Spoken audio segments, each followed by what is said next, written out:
नमस्ते दोस्तों, तो आज आपको एक बड़ी ही अचंभित एवं भयानक रहस्यमय कहानी सुनाऊंगी जिसमें आपको कुछ नई रहस्यमय बातें की जानकारी होगी।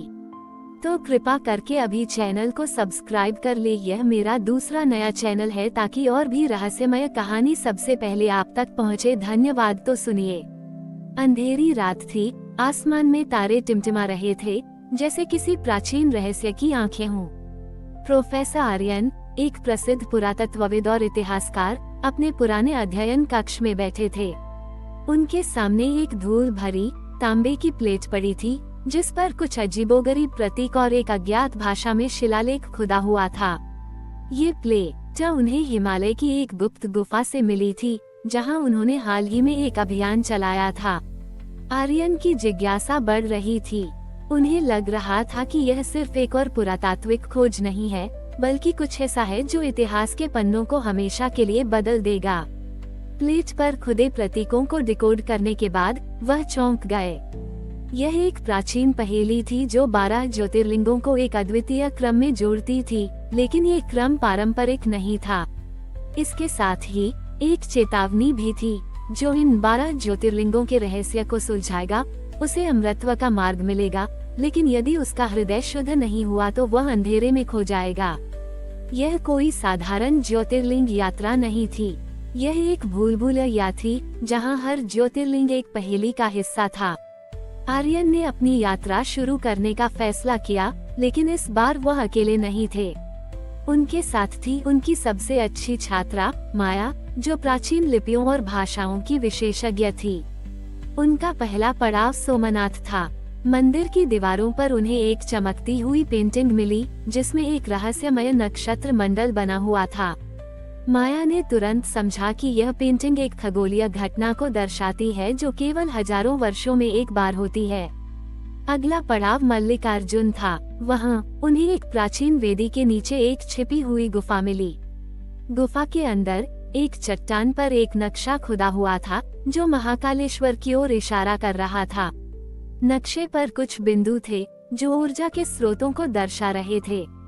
महाकालेश्वर पहुंचकर आर्यन और माया ने महसूस किया कि यह मंदिर सिर्फ एक पूजा स्थल नहीं है, बल्कि एक विशाल ऊर्जा का केंद्र है। वहां उन्हें एक अदृश्य शक्ति का एहसास हुआ जिसने उन्हें अगले ज्योतिर्लिंग ओंकारेश्वर की ओर खींच लिया। ओंकारेश्वर में उन्हें एक प्राचीन पांडुलिपि मिली जिसमें कुछ अजीब मंत्र छोटी ईखे थे। मंत्रों का पाठ करने पर उन्हें एक अदृश्य मार्ग दिखाई दिया जो केदारनाथ की ओर जा रहा था। केदारनाथ की बर्फीली चोटियों पर उन्हें एक क्रिस्टल मिला जो मंत्रों के जाप से चमकने लगा। क्रिस्टल ने उन्हें अगले ज्योतिर्लिंग भीमाशंकर तक पहुंचाया। भीमाशंकर में उन्हें एक भूमिगत सुरंग मिली जो विश्वनाथ का बड़ी ओर जा रही थी। वाराणसी के विश्वनाथ मंदिर में उन्हें एक प्राचीन कुंड मिला जिसमें एक चमकता हुआ तरल पदार्थ था। आर्यन ने पाया कि यह कोई साधारण जल नहीं था, बल्कि एक प्रकार का अमृत था। इसके बाद उनका अगला गंतव्य त्रयंबकेश्वर था।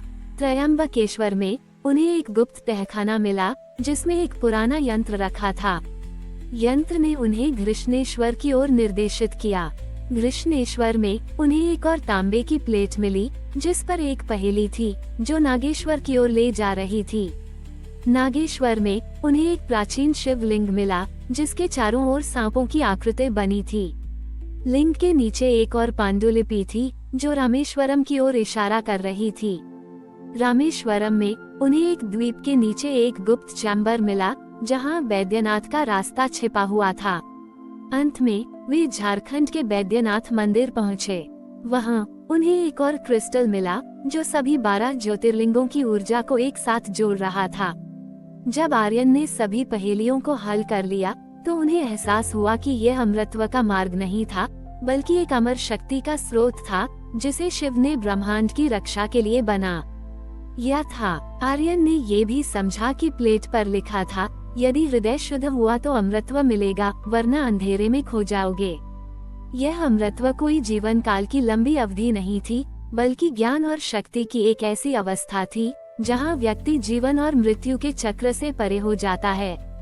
आर्यन ने उस शक्ति का उपयोग मानवता की भलाई के लिए करने का फैसला किया और उन्होंने इस रहस्य को दुनिया के सामने नहीं लाया।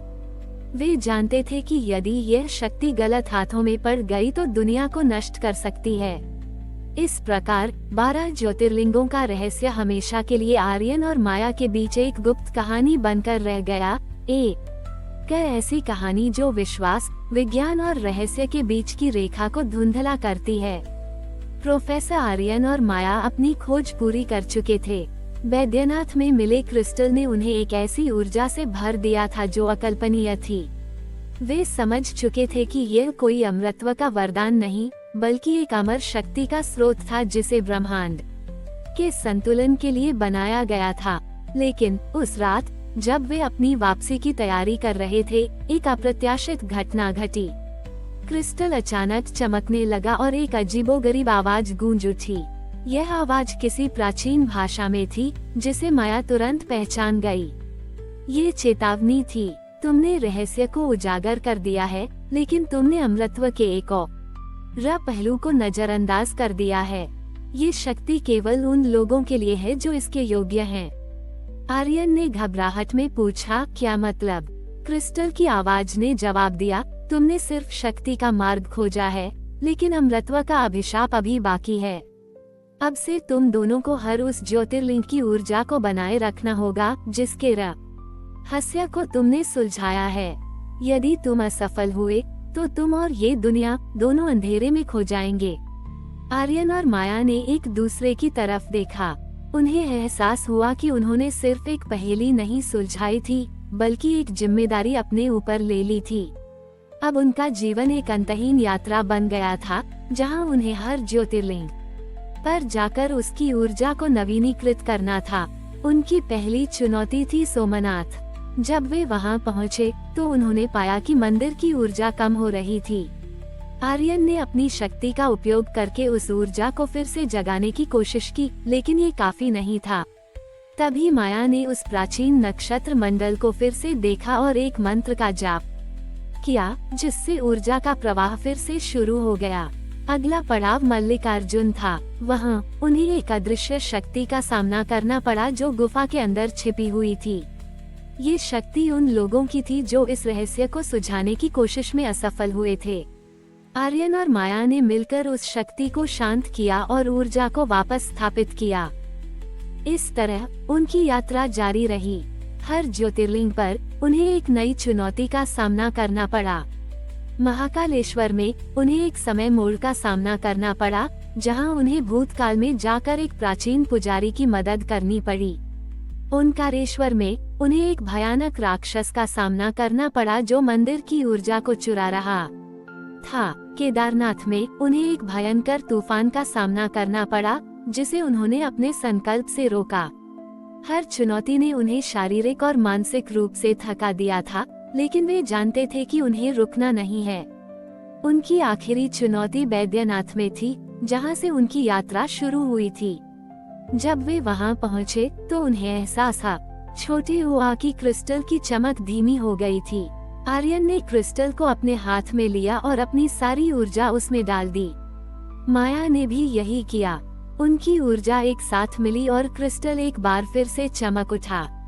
लेकिन इस बार क्रिस्टल ने उन्हें एक और रहस्य दिखाया।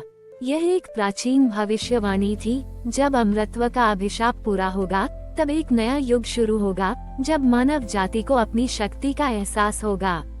आर्यन और माया ने एक दूसरे को देखा। वे जानते थे कि उनका काम अभी खत्म नहीं हुआ था। वे अब इस शक्ति के संरक्षक बन गए थे, जो एक नए युग की शुरुआत का संकेत था। वे एक ऐसी यात्रा पर निकल पड़े थे जिसका कोई अंत नहीं था। एक ऐसी यात्रा जो उन्हें सिर्फ अमर नहीं बनाती थी, बल्कि उन्हें दुनिया के रक्षक के रूप में हमेशा के लिए बांध देती थी। आर्यन और माया की यात्रा को अब कई साल बीत चुके थे। वे बूढ़े हो चुके थे, लेकिन उनकी आंखों में वही चमक और उनके दिलों में वही संकल्प था।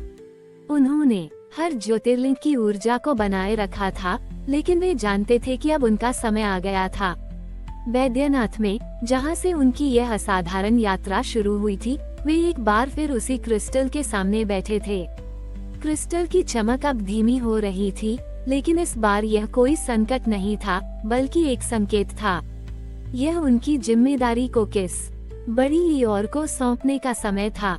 आर्यन ने अपनी पुरानी डायरी खोली जिसमें उन्होंने अपनी पूरी यात्रा का विवरण लिखा था। माया ने उस तांबे की प्लेट को बाहर निकाला जिस पर पूरी पहेली खुदी थी। हमें किसी ऐसे को खोजना होगा जो इस जिम्मेदारी को निभा सके, माया ने कहा। आर्यन ने मुस्कुराते हुए जवाब दिया, हमने उसे पहले ही खोज लिया है, वो हमारे साथ ही है। तभी कमरे में उनकी पोती नीलम दाखिल हुई। वो एक युवा पुरातत्वविद थी जो अपने दादा दादी के नक्शे कदम पर चल रही थी। उसने प्लेट और डायरी को देखा और कहा, दादाजी, आप दोनों ने मुझे कभी नहीं बताया कि आप इस तरह के एक महान रहस्य के संरक्षक हैं। आर्यन ने उसे अपनी पूरी कहानी सुनाई, अमृतत्व के अभिशाप और दुनिया के संतुलन की जिम्मेदारी के बारे में। नीलम ने उनकी आंखों में देखा और समझ गई कि यह सिर्फ एक कहानी नहीं थी बल्कि एक वास्तविकता थी। ये शक्ति ज्ञान है नीलम, आर्यन ने कहा, और ज्ञान ही सच्चा अमृतत्व है। यह अमृतत्व जीवन की लंबाई नहीं है बल्कि उस ज्ञान का स्थानांतरण है जो मानवता को सही दिशा में ले जा सकता है। उन्होंने क्रिस्टल को नीलम के हाथों में रखा। क्रिस्टल तुरंत चमक उठा और नीलम ने अपनी आंखों में एक ऐसी ऊर्जा महसूस की जो उसने पहले कभी नहीं की थी। वह अब इस शक्ति की नई संरक्षक थी। आर्यन और माया ने एक दूसरे को देखा, उनकी आंखों में एक सुकून था। उनकी यात्रा समाप्त हो चुकी थी, लेकिन उनके द्वारा संरक्षित ज्ञान हमेशा के लिए जीवित रहेगा। वे अब शरीर से बूढ़े हो चुके थे, लेकिन उनकी आत्मा हमेशा के लिए अमर हो गई थी। उन्होंने दुनिया को अमृतत्व का एक नया अर्थ दिया था। यह एक शक्ति थी जिसे संरक्षित किया जाना था, न कि उपभोग किया जाना था। अंतिम बार आर्यन और माया ने एक दूसरे की तरफ देखा और एक साथ मुस्कुराए।